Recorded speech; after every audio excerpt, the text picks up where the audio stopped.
So hello and welcome to Property Price Guru. We discuss all things property with the leading figures in the industry. And today I'm delighted to be joined by Joe Rylett from EXP. Welcome, Joe. Hello, how are you, right? Really good. How you getting on? All okay? Good. Tired.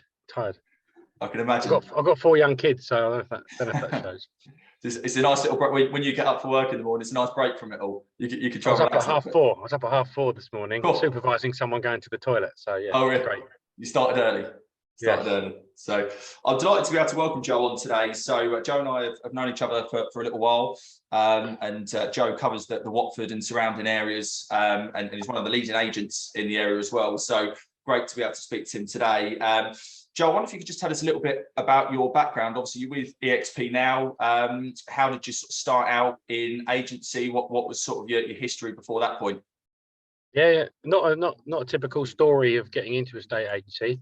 I ran an adventure playground for kids, and I was a police officer. And then I came into a estate agency really quite late, actually.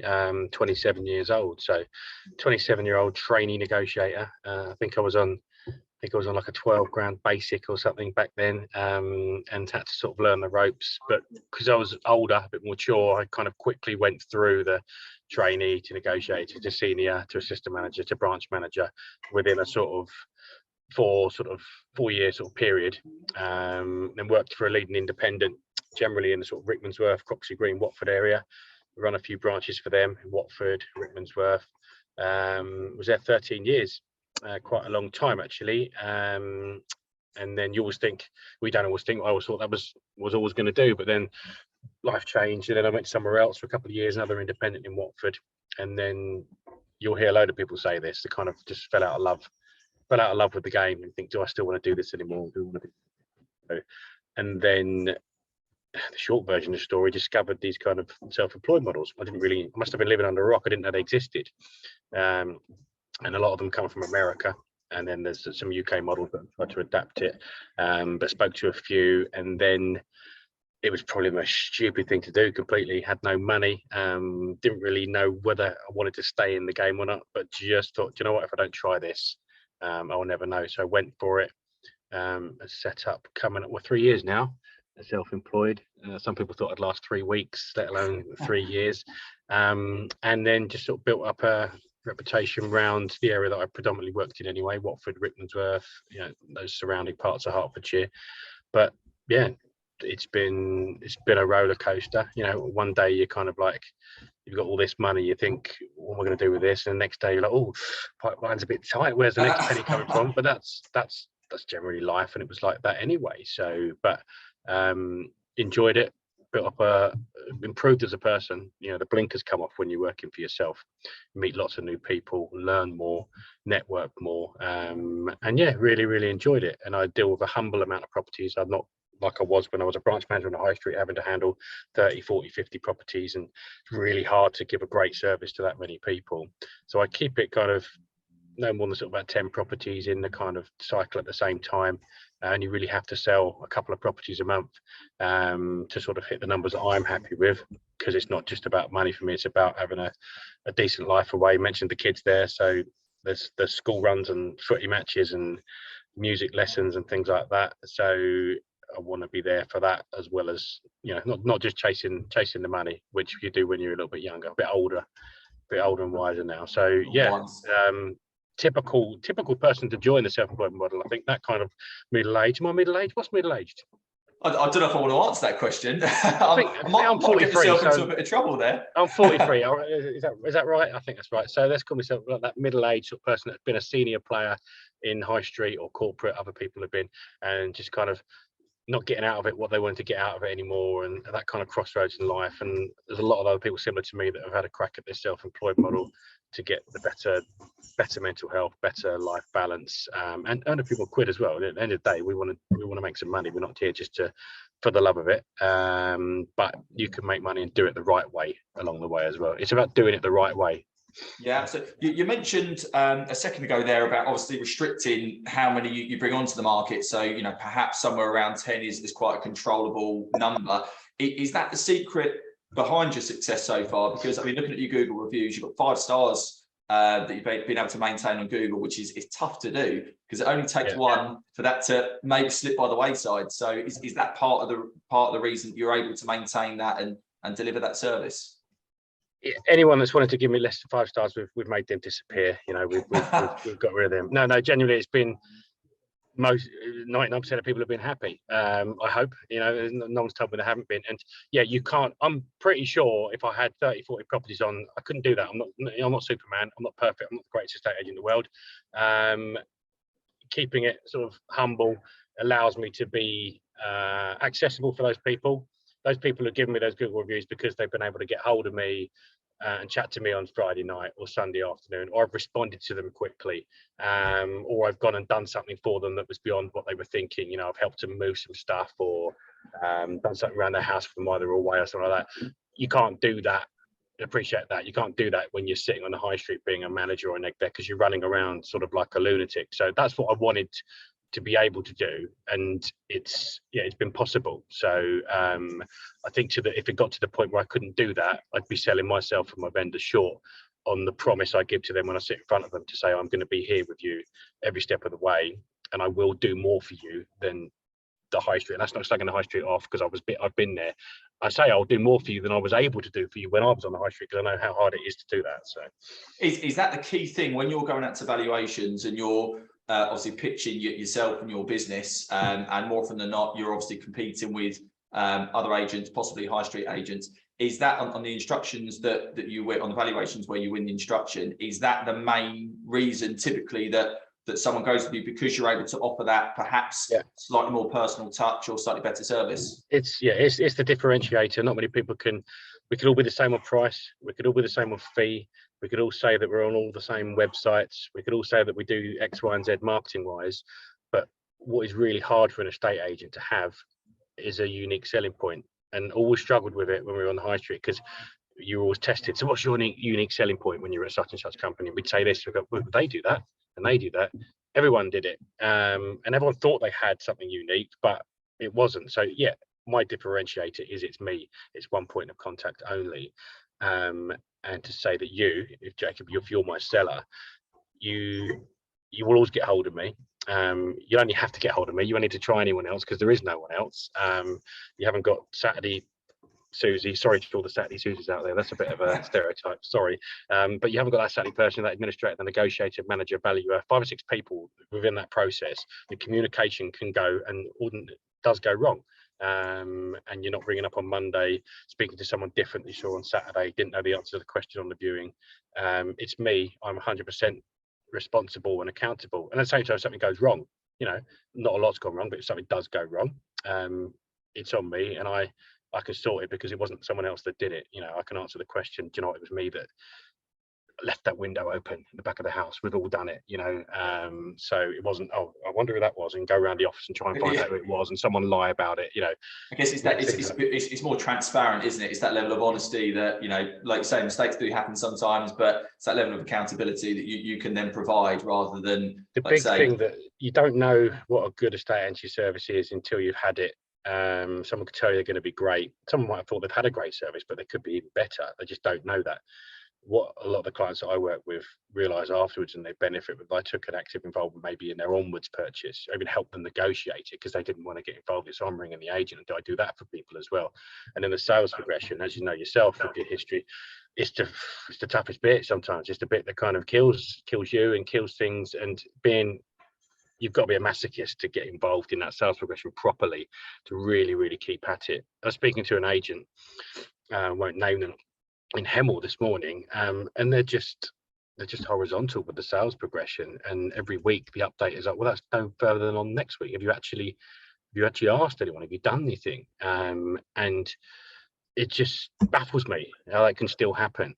And they have specific sales progressions as well. And it's like, what's happening? Yeah.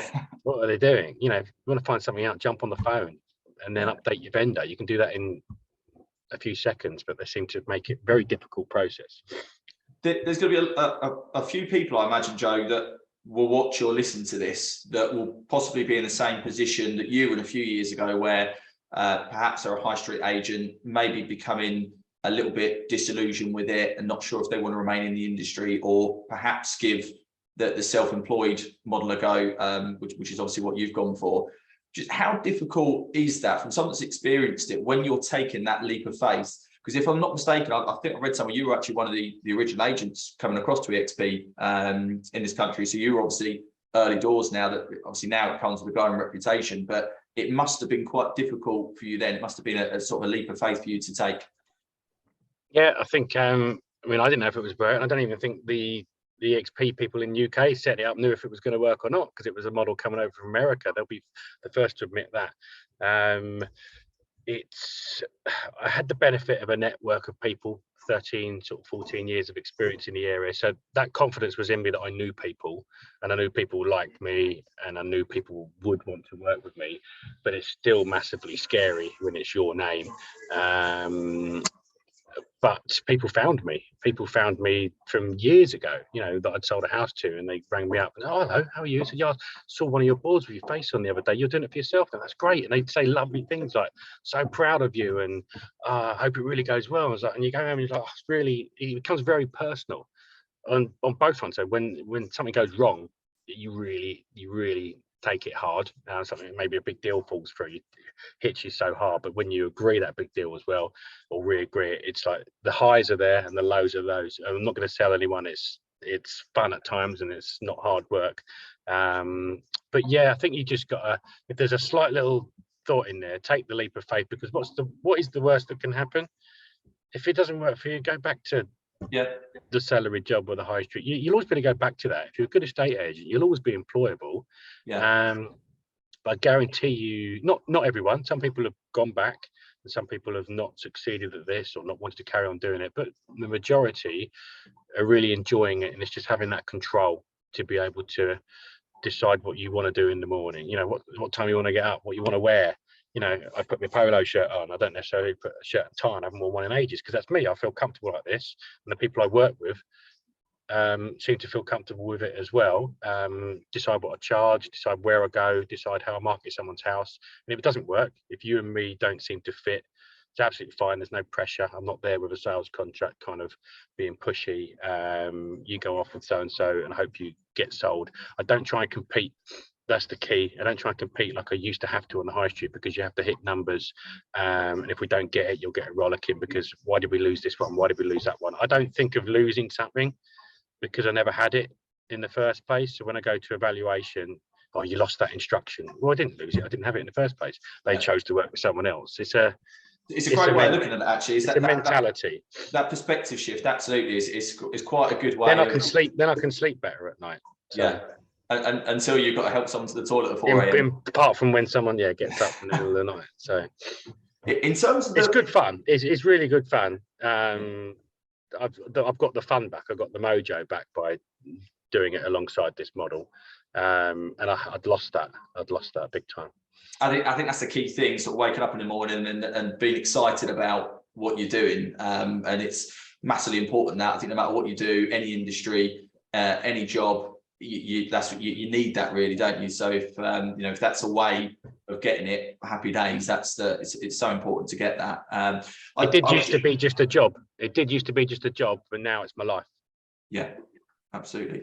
I want to touch on the market, Joe, because obviously it's been it's all happening. It's all happening. It's been an interesting week with it all going on. Rate rises. With our tax cuts going on, the pound free falling at certain stages. So naturally that's had a knock-on effect. What are you seeing in the marketplace, sort of on the front line at the moment where you are? Things, you should be used to it. Things happen so quickly. Although they don't, the warning signs are there behind the scenes, but then suddenly it seems like everyone's talking about, oh, prices are going up, there's viewing days, there's competitive offers going on, things, and then suddenly someone's talking about, oh, prices are falling, viewings are falling off, not so much coming on. And it's like, hold on a minute, someone literally press a button. But they didn't really, because there was talk behind the scenes and people kind of knew what was going on with the economy, but it has changed. And if we're honest, it looks like prices have hit a level, and they're just kind of starting to, what I'm seeing anyway. Someone else might say something different, but if we're honest, that is happening. I've seen viewing numbers tail off. There's still been people bringing their properties to market, because there's always people that need to sell for some particular reason. But yeah, we're going through a shift. It just depends how long that shift's going to last and what effect it's going to have. Someone might tell you that we're going to see house prices fall like 20% over the next 18 months. Someone will say there might be a little dip and then things will kind of steady off a little bit.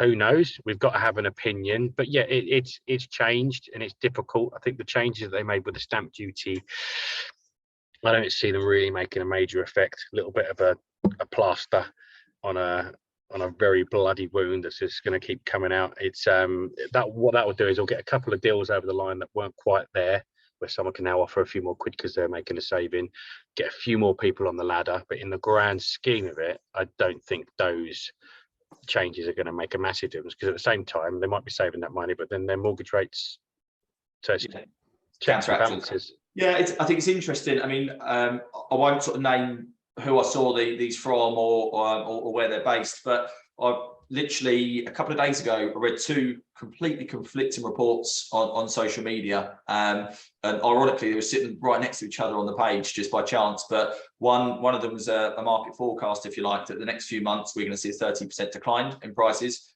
The other talked about a 30% increase. So when you've got two reports that are literally saying polar opposites, you know, it doesn't help. And I often feel for the public when, you know, they're not obviously in the industry day to day. There's quite a lot of people, and you'll see this every day with clients, that have not moved for years and years and years. So they've not, you know, they're not experiencing day to day what the market's doing. And I think that's why it's so important to speak to someone like yourself who's on the front line. You know, there's no agenda. You're literally just explaining what you're seeing, and that's the state of play at the moment. And you did a really interesting video that I watched recently on LinkedIn, where you sort of spoke about sort of from an estate agent's perspective, and almost speaking to other estate agents, and spoke about the importance of valuing sensibly and at the right level, as opposed to going out and maybe being, how should I phrase it, overly optimistic on the price in order to win the business. And presumably they will end up then having to talk the client down in price. I think it was a really good point. And you know, I think unfortunately the honest estate agent doesn't always win, but I think in terms of reputation, that's massively important, and hopefully that's business that you're going to then reclaim at a later stage at the right price as well. It's a real shame that there was a guy on LinkedIn, he did a piece, and I think I don't know where he got his stat from, but he said he claimed there was 15% of estate agents are honest. I was like, it's a real shame when I see that and think, is that it really? So anyone that gets anyone around to their house, they've got to be thinking that 85% chance that someone's leading them up the garden path or trying to pull the wool over their eyes. And I'd hope it's a bit more 50-50. I would hope that, but he said I was one of the 15%. So I don't know how you clarify that, but thank you very much for saying that. But it is about being honest. I think you've got to be honest most of the time, but even more so now, because people used to go out looking at houses based on inflated figures on their own house before they'd even put it on the market, and there's been a lot of people like that looking for properties. I'm not putting mine on until I kind of get it, but I really think those people, I always tell them, you need to be on the market, you need to get your buyer, it's competitive. But if they think they're going to get 500 grand for their house, it's only worth 40. They're looking at properties that are 50 grand out of touch for them above, and it just doesn't help. So not to say I'll go brutal and negative at the moment, but I'll be really real with people, you know. So and you can price it just 25 grand sort of difference, and the amount of people through the door can change dramatically. You know, if you think a house is worth 475, 480, you need to be on 5 and under and close to that, sort of competitively to that. You put that house at 525. Honestly, it could lead to one person, 2 people through the door, and then 6 weeks later, we need to get it down to 5 because that's where we said we should start it. But us as agents are going in where other agents will be saying that, so it's hard. But like I say, I don't try to compete. I will still say, look, I think that's what it is. If you want to go and try so and so down the road because they've told you they're going to get you that, and they'll get 10 people through the door this weekend, they'll find out. We'll talk about being the second agent, or sometimes the third agent or the fourth agent, with some unfortunate stories that people have. Confident enough to kind of just say that I think it's that, and then it's up to them. But it's difficult for Joe public to work out. We've got the insight, haven't we? Like we said, we can see stuff, we get said stuff, we're all over social media getting people's opinions. But if someone doesn't really watch the news or take interest in it, you wouldn't really know what your house was worth until someone like me or other people come around and tell them. So it's incredibly tricky, and as you rightly say, you know, from you know, the client's perspective, if you're a homeowner and you know you've not moved for 15, 20 years, which may well be the case, and you're not necessarily keeping tabs on what the market's doing, and possibly you get 3 valuations, which a lot of people tend to speak about, you know, 3 being the magic number.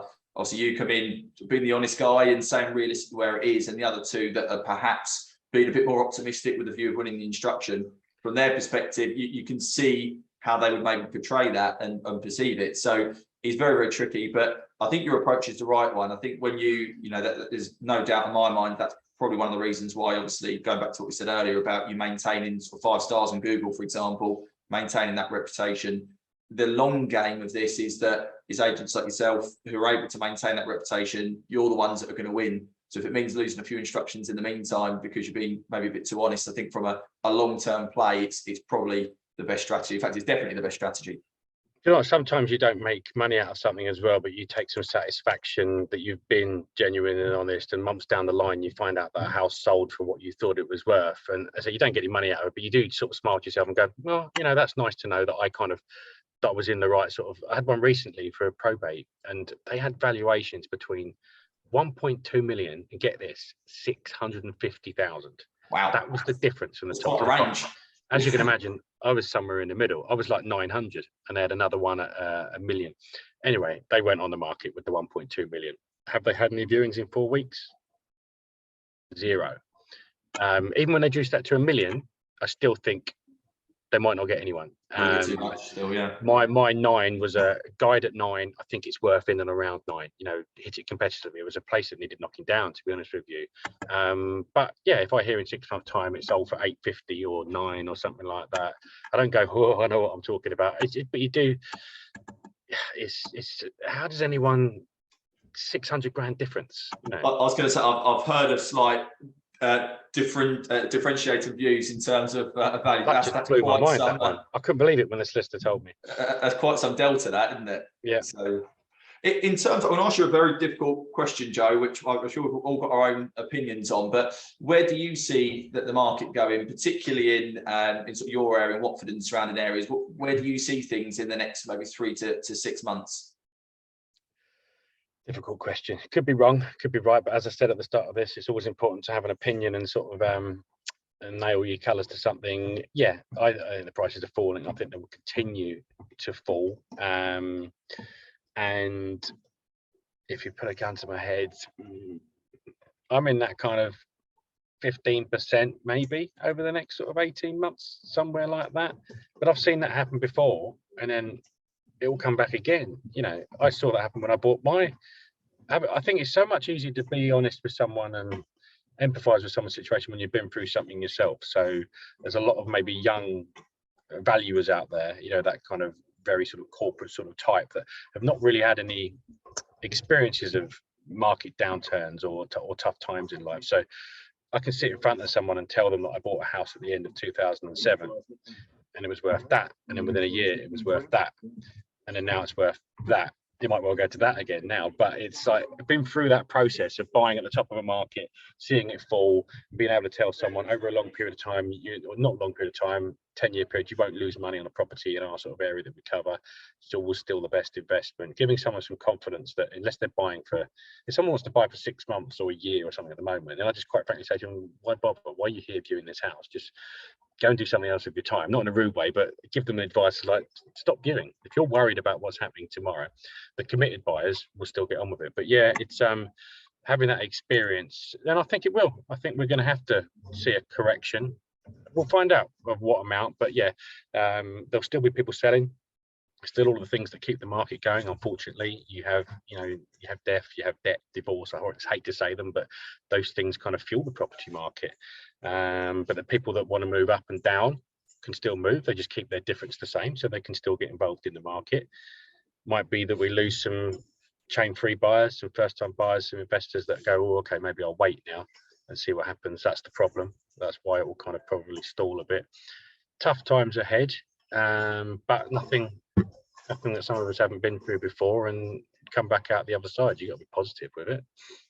I think it's really interesting. You make a really valid point as well. There's probably a lot of agents out there that are still not experience necessarily a bad market or a falling market. And you know, myself as an example, as you know, I used to be in agency and had sort of 9-10 years in agency, which working for one company is probably quite a long period of time.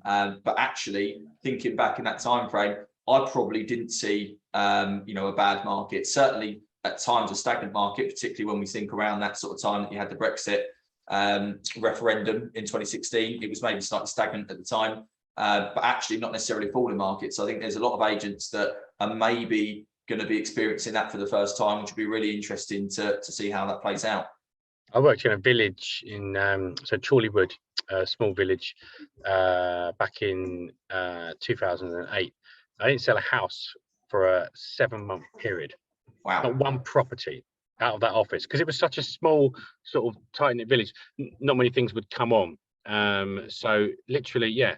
Now that's tough times, you know. I can imagine. Yeah, it's. I imagine you need some next level motivation to carry on going Like, in that market. It would be one man and his dog would come in and see you every Wednesday. Then you'd see some tumbleweed go past on every other day of the week. I bet that was some celebration when you sold that house after 7 months. You'd be like, it was a good one. It was a £1 million, the one that went through after that. But so that's that can happen. It's tough times, and unfortunately, at those times we saw some staff losing and some cutbacks in office and stuff. That's what's the big challenge now for the bigger companies, high streets and corporates, is how are they going to manage their staff and their offices and systems. Stuff's going to happen. Be prepared for it. Yeah. Interesting times.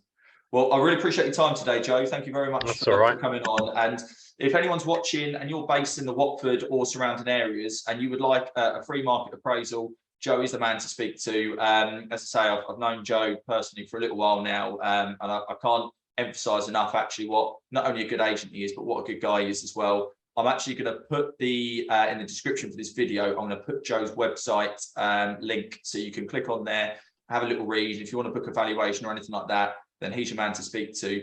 And also, if you're an agent right now, perhaps a high street agent, and you're maybe getting a little bit disillusioned with it and are thinking of going down the EXP model, feel free to speak to Joe, because he'll be more than happy to give you an honest view for how it's worked for him and how it could maybe work for you as well. And in the next few weeks, we're going to be coming back with some more videos with more people in the industry as well. So really look forward to that. Thank you very much for watching, and we will see you all very soon. Thank you, Jacob. Thanks, Cheers. Jacob.